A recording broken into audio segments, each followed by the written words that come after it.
সম্মানিত ভিউয়ার্স, আসসালামু আলাইকুম। আমি রাস্তা দিয়ে যাচ্ছিলাম, এই ঘাস দেখে আটকে গেলাম। ঘাসের অনেক গুরুত্ব আছে।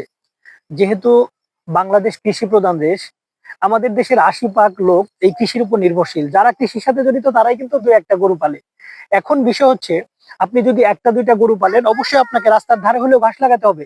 কারণ আপনি যদি গবাদি পশুকে কাঁচা ঘাস খাওয়ান, আপনার যদি গাভী থাকে সেটা দ্রুত হিটে আসবে, দুধ বৃদ্ধি পাবে, মাংস বৃদ্ধি পাবে, খাদ্য খরচ কমে যাবে, অসুখ বিসুখ কম হবে, ফলে চিকিৎসা খরচ কম হবে এবং আপনার গরুর দুর্ঘটনা অর্থাৎ মৃত্যুর হার কমে যাবে। সেক্ষেত্রে খামারি গবাদি পশু পালনে উৎসাহিত হবে।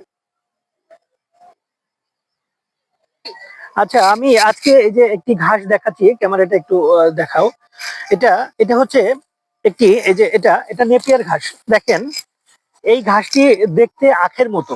হুম এটি লম্বায় ৬.৫ থেকে ১৩ ফিট পর্যন্ত হয়ে থাকে।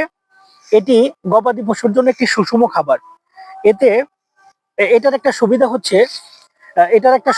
এটা সারা বছর চাষ করা যায়। এটা খরা সহিষ্ণুতা একটা ঘাস এবং এটি গবাদি পশুতে সহজপাচ্য। সব থেকে বড় বিষয় যেটা, এই ঘাসটি একবার রোপণ করে বছরে ৩ থেকে ৪ বার কাটা যায় এবং একবার রোপণ করলে ৪ থেকে ৫ বছর পর্যন্ত বছরে ৩ থেকে ৪ বার কাটা যায়। সুতরাং আপনি যদি প্রান্তিক খামারি হয়ে থাকেন, অবশ্যই আপনার পুকুরের ধারে হোক, রাস্তার ধারে হোক, আপনাকে সবুজ ঘাস চাষ করতে হবে। সবুজ ঘাস চাষ করুন, গবাদি পশুর সুষম খাদ্য সরবরাহ করুন। ধন্যবাদ।